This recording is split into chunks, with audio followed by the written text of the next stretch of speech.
بسم الله الرحمن الرحيم وبه نستعين نحمده ونستعينه ونستغفره ونؤمن به ونتوكل عليه ونعوذ بالله من شرور أنفسنا ومن سيئات أعمالنا من يهده الله فلا مضل له ومن يضلله فلا هادي له ونشهد أن لا إله إلا الله وحده لا شريك له ونشهد أن سيدنا وسندنا ومولانا محمدا عبده ورسوله أرسله بالحق بشيرا ونذيرا وداعيا إلى الله بإذنه وسراجا منيرا أما بعد عن أبي أمامة رضي الله عنه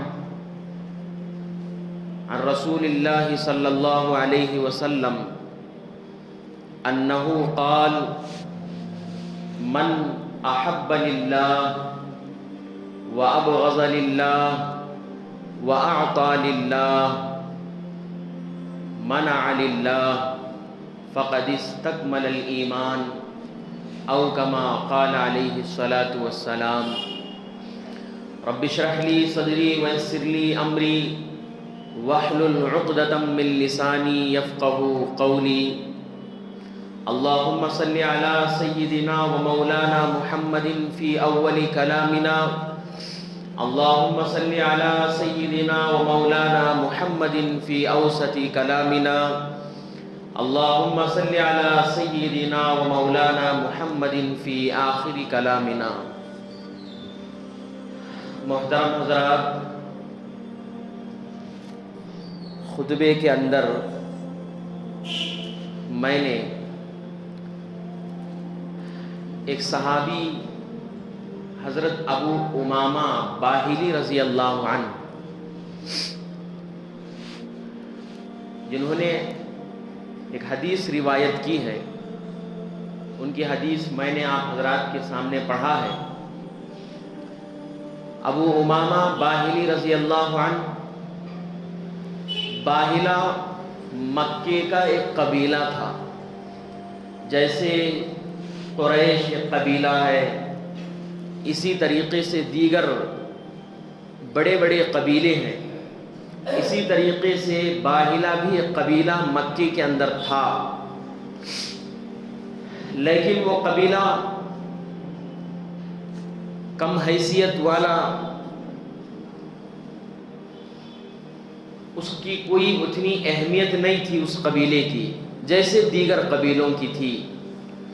اس قبیلے سے تعلق رکھنے والے ایک غریب صحابی ابو امامہ رضی اللہ عنہ جو باہلا قبیلے سے تعلق رکھتے تھے، تو اس قبیلے کے لوگوں کو بہت کم نظر سے مکے کے اندر دیکھتے تھے لوگ کہ یہ باہلا ہے، باہلا قبیلے سے تعلق رکھنے والا، اس کی کوئی اتنی اہمیت نہیں ہے جیسے دیگر قریش کا قبیلہ یا اسی طریقے سے قبیلہ بنو ثقیف، بنو قریظہ، یہ سب بڑے بڑے قبیلے والے لوگ، بڑے بڑے قبیلے تھے، بڑے مشہور. تو باہلا جو قبیلہ تھا وہ بڑا کم اہمیت والا قبیلہ، لوگ اسے کم نظر سے دیکھتے تھے. انہی قبیلوں میں سے حضرت ابو امامہ رضی اللہ عنہ ہیں، جس حدیث کو میں نے پڑھا ہے اس کو روایت کرنے والے. لیکن جب اسلام کی آمد ہوئی، اسلام آیا، دین آیا، حضرت رسول اکرم صلی اللہ علیہ وسلم نے فرمایا کہ کوئی انسان کسی قبیلے کی وجہ سے پہچانا نہیں جاتا، کوئی انسان کسی قبیلے کی وجہ سے بڑا نہیں بنتا، کوئی انسان مالدار ہونے کی وجہ سے اس کی اہمیت نہیں بڑھتی. اس کا قبیلہ چاہے جون سا ہو، چاہے وہ غریب ہو، کم اہمیت والا ہو، جیسا بھی ہو، اسلام کے نزدیک قبیلے کی وجہ سے یا دیگر کسی دوسرے عہدوں کی وجہ سے وہ معزز و مکرم نہیں بنتا۔ اللہ کے نزدیک معزز و مکرم کون ہے؟ کون سا انسان ایسا ہے جس کو اللہ تعالیٰ چاہتے ہیں، پسند فرماتے ہیں؟ کون ہے؟ اسلام کے آنے کے بعد لوگوں میں اس کا تعارف ہوا۔ تو الغرض باہلا تعلق رکھنے والے وہ صحابی نے اس حدیث کو روایت کی۔ آج ہم لوگ یہ سمجھتے ہیں کہ یہ چھوٹے قبیلے والا ہے، یہ مالدار نہیں ہے، اس کو کم نظر سے دیکھا جائے، اس کی کوئی اہمیت نہیں ہے۔ لیکن قربان جائیے اس مذہب اسلام پر۔ اسلام مذہب جب آیا تو اس ساری تفریق کو ختم کر دیا۔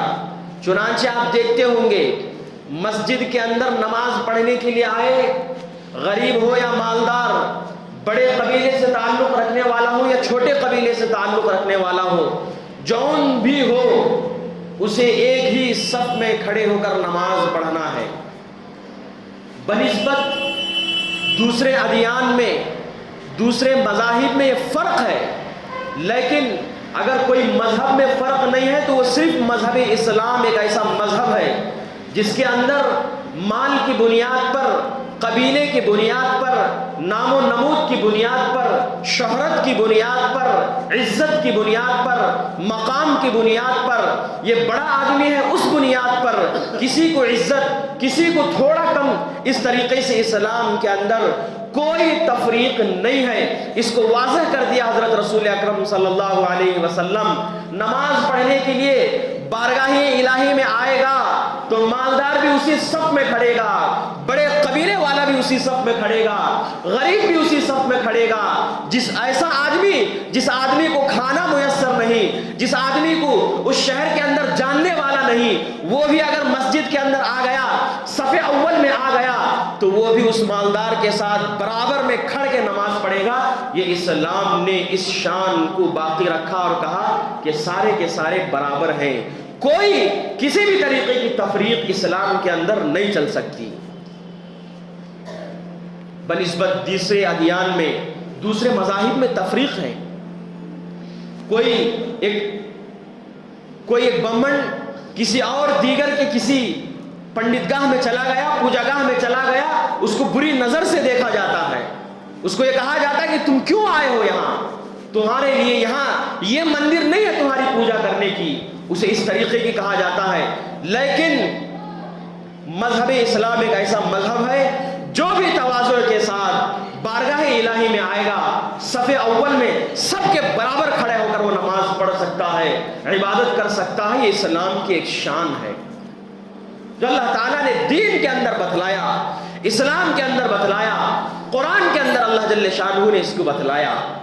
تو الغرض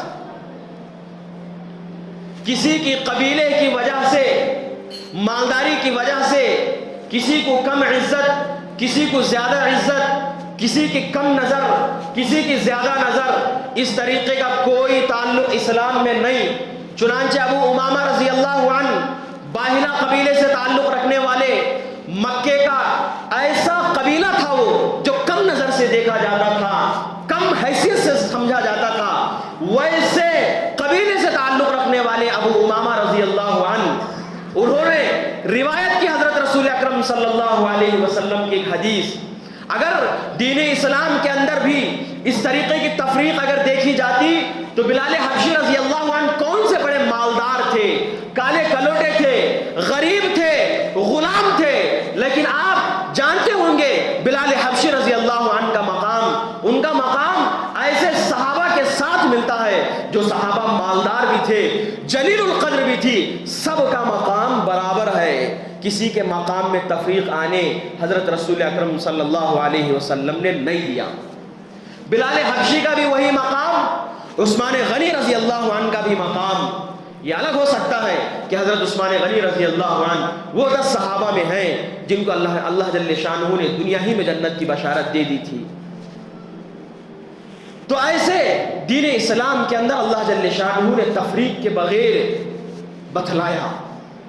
تو وہ باہلا قبیلے سے تعلق رکھنے والے ابو امامہ رضی اللہ عنہ ایک حدیث ذکر کی، جس کے اندر ارشاد فرمایا، اللہ کے رسول صلی اللہ علیہ وسلم ارشاد فرماتے ہیں کیا؟ من احب للہ وابغض للہ وآتى للہ ومنع للہ فقد استکمل الایمان، او کما قال علیہ الصلاۃ والسلام۔ چار چیزیں ایسی ہیں، اللہ کے رسول صلی اللہ علیہ وسلم نے ارشاد فرمایا چار چیزیں ایسی ہیں کہ اگر وہ چار چیزیں ایک ایمان والے کے اندر پائی گئیں تو آپ سمجھ لیجئے کہ وہ کامل ایمان والا ہے۔ کیا کہا؟ اگر وہ چار چیزیں ایک مومن بندے کے اندر ہیں تو آپ سمجھ لیجئے کہ وہ کامل ایمان والا ہے۔ فقد استکمل الایمان، ایمان کے کامل درجے تک وہ ایمان والا پہنچ گیا۔ سب سے پہلے اللہ کے رسول صلی اللہ علیہ وسلم نے ارشاد فرمایا، من احب للہ، جس نے محبت کی تو محض اللہ کے لیے محبت کی۔ من احب للہ، جس نے محبت کی تو صرف اللہ کے لیے محبت کی۔ وابغض للہ، جس نے نفرت کی تو اللہ کے لیے نفرت کی۔ وآتى للہ، اگر کسی نے کوئی چیز دے تو وہ صرف اللہ کے لیے دے۔ منع للہ، اگر کسی چیز کوئی انسان اگر دینے سے باز آ گیا، رک گیا تو وہ بھی اللہ کے لیے ہو۔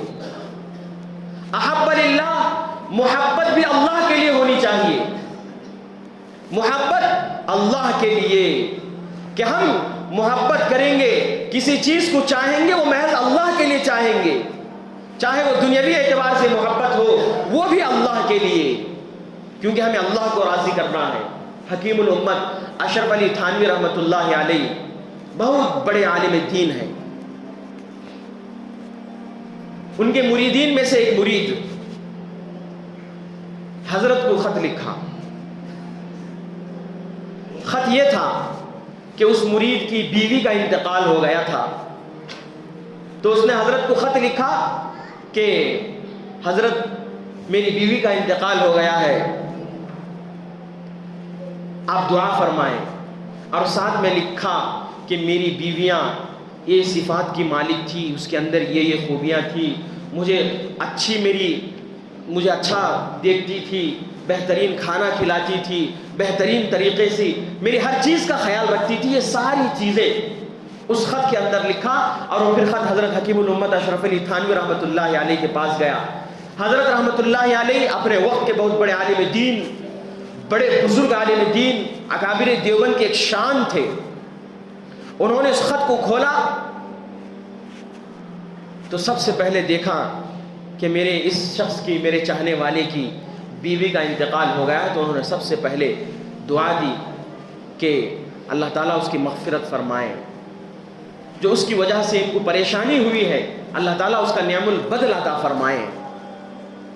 مزید اور دعائیں لکھی حضرت نے، پھر آگے لکھا حضرت نے کہ آپ جو خوبیاں انہوں نے لکھی تھی، جو صفات اس عورت کی لکھی تھی،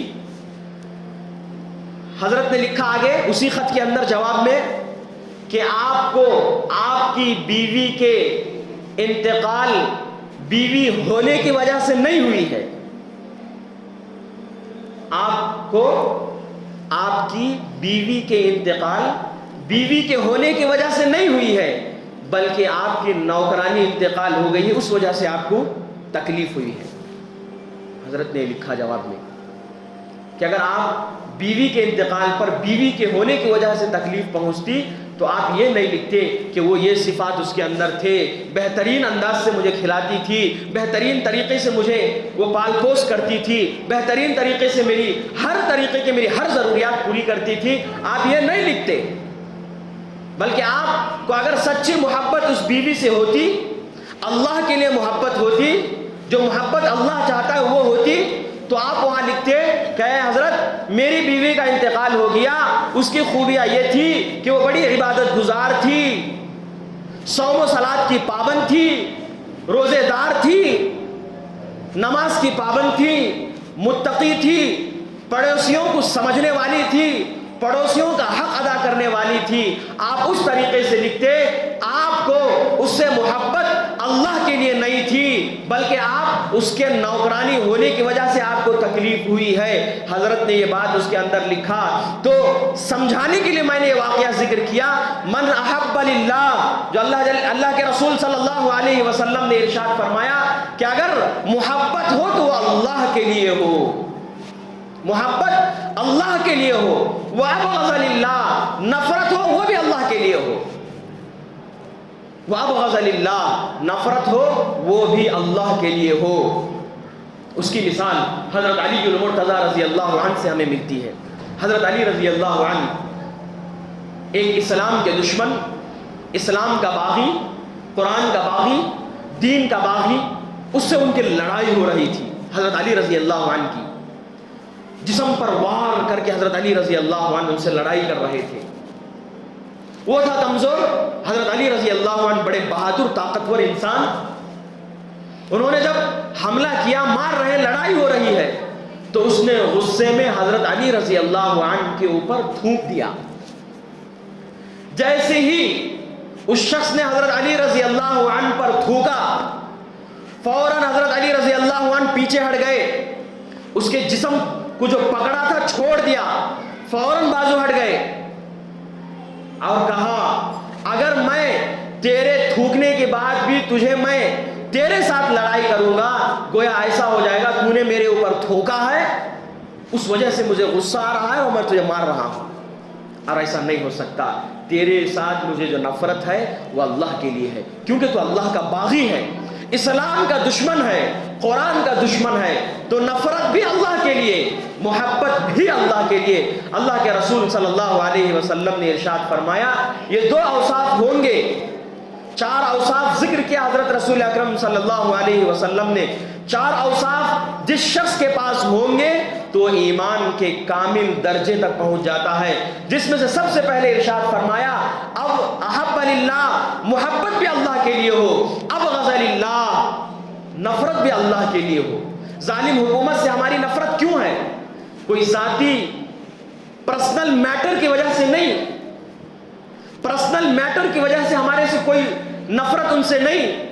آج ہمیں ظالم حکومت سے اگر کوئی نفرت ہے، ہمیں کوئی ظالم حکومت سے کوئی غصہ ہے تو اس وجہ سے نہیں ہے کہ ہمارا کوئی ذاتی معاملہ ہو گیا ہے، ہمیں ان سے نفرت ہے تو صرف اس لیے ہے کہ وہ اسلام پر انگلی اٹھانے والے ہیں، اوقاف کی زمین کو ہڑپنے والے ہیں، اسلام کے اندر مداخلت کرنے والے ہیں، اللہ کے معاملے میں دخل اندازی کرنے والے ہیں، اسی لیے ہم اس گورنمنٹ سے نفرت کرتے ہیں۔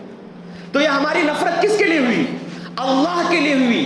اب غضب اللہ، اگر نفرت بھی کسی شخص سے آپ کر رہے ہو تو اللہ کے لیے ہو۔ مثال سے میں سمجھا رہا ہوں، آج ہمیں ان سے نفرت ہے تو کس لیے ہے؟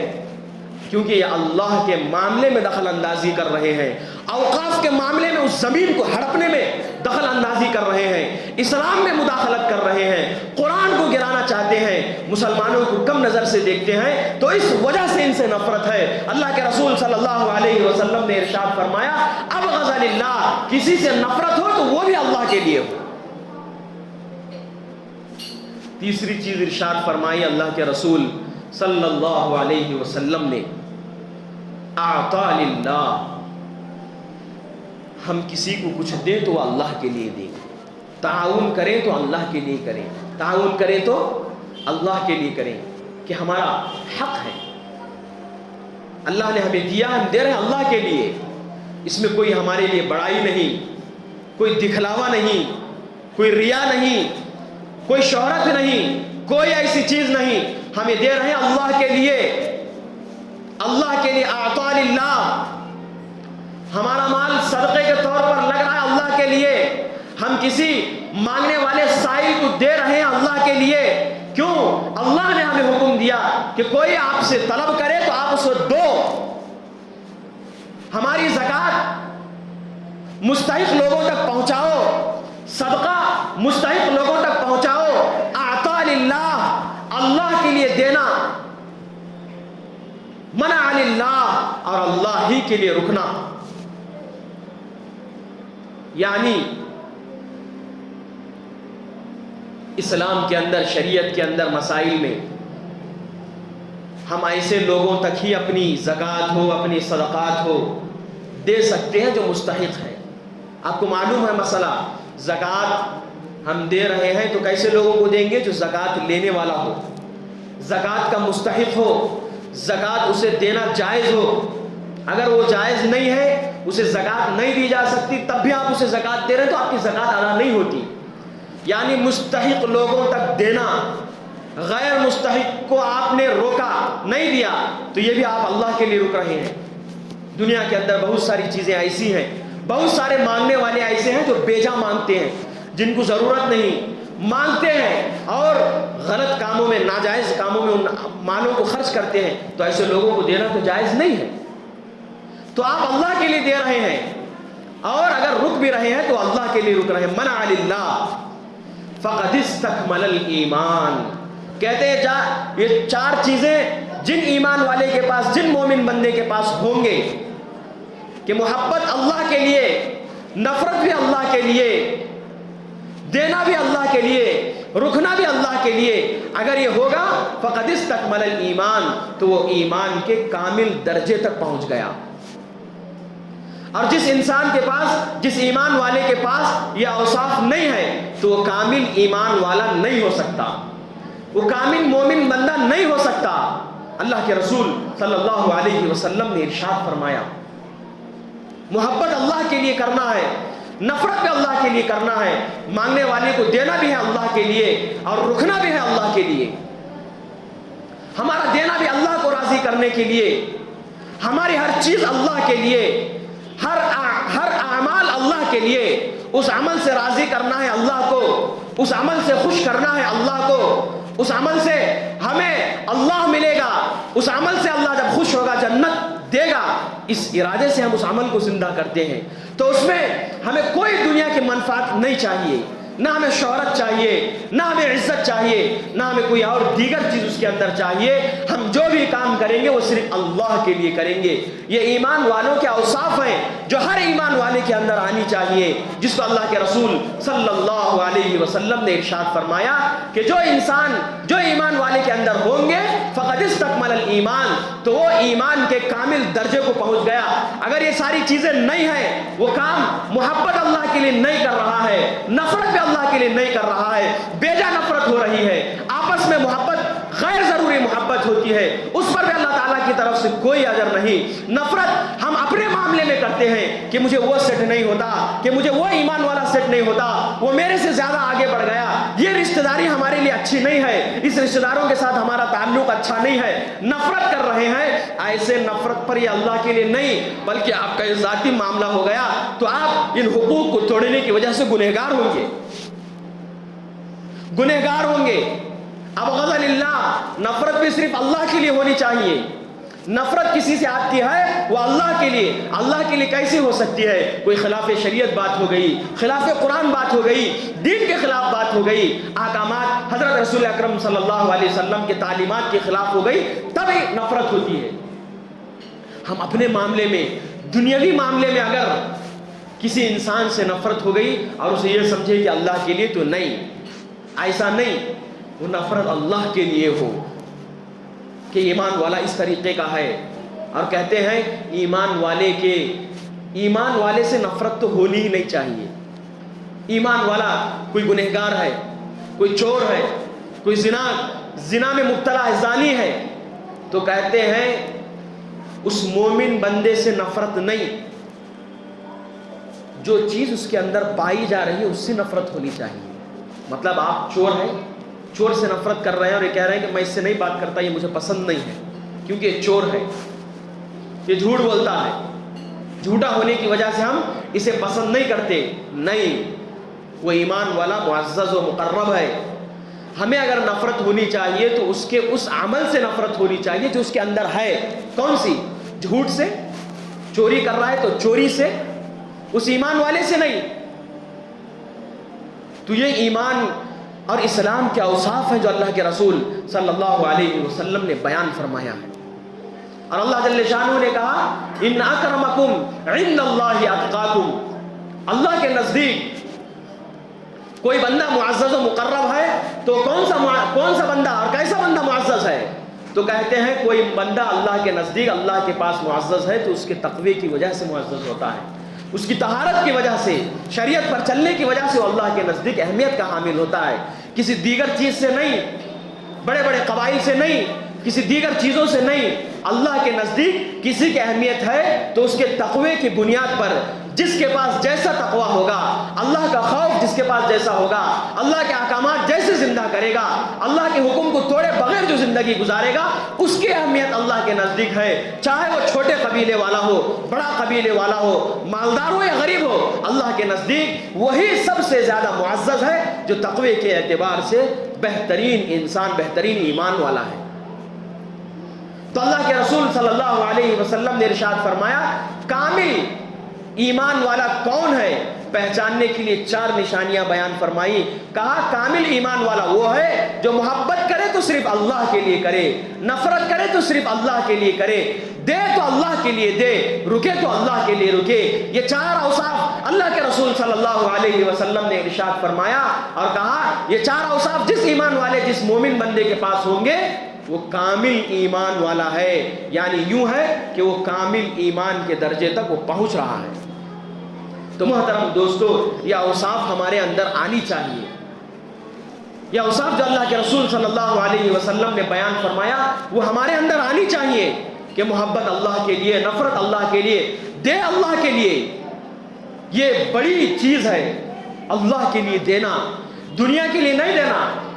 اللہ تعالیٰ نے ہمیں مال دیا، وہ اللہ کے لیے ہم خرچ کریں، اللہ کے راستے میں ہم خرچ کریں۔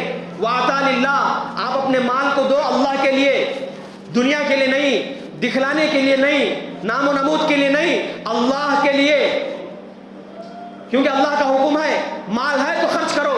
وَأَنفِقُوا مِمَّا رَزَقْنَاكُمْ وَيُنْفِقُونَ مِمَّا رَزَقْنَاهُمْ يُنْفِقُونَ، تم خرچ کرو اس مال کو جو میں نے تمہیں دیا ہے، کہا اللہ کی راہ میں، اللہ کے راستے میں، اللہ جہاں چاہتا ہے وہاں اس مال کو لگانا، یہ اللہ کا دیا ہوا مال کا حق ہے۔ وہ کس کے لیے؟ اللہ کے لیے، نام و نمود کے لیے نہیں۔ ہم محاسبہ کریں کہ ہم اللہ کے راستے میں مال کو خرچ کر رہے ہیں نہیں کر رہے ہیں۔ صرف عبادت ہی نہیں، اللہ جل شانہ نے نماز روزے کے ساتھ ہمیں اپنے مال کو خرچ کرنے کا بھی حکم دیا ہے۔ کیا ہم اپنے مال کو صحیح جگہ لگا رہے ہیں؟ کیا اللہ کو دے رہے ہیں؟ کیا اس مال کے دینے میں کوئی دوسری غرض اور دوسرا مقصد تو ہمارا نہیں ہے؟ یہ ساری چیزیں پرکھنے کی ضرورت ہے ایمان والے کو۔ ایمان والا یہ سمجھتا ہے کہ ہم دیں گے تو ہمارا نام و نمود ہو، ممبر پر اعلان ہو کہ فلاں شخص نے فلاں اتنا دیا ہے۔ آپ کس کے لیے دے رہے ہیں؟ اللہ کے لیے دے رہے ہیں۔ حضرت رسول اکرم صلی اللہ علیہ وسلم نے ارشاد فرمایا اعطا للہ، وہ دینا اللہ کے لیے ہو۔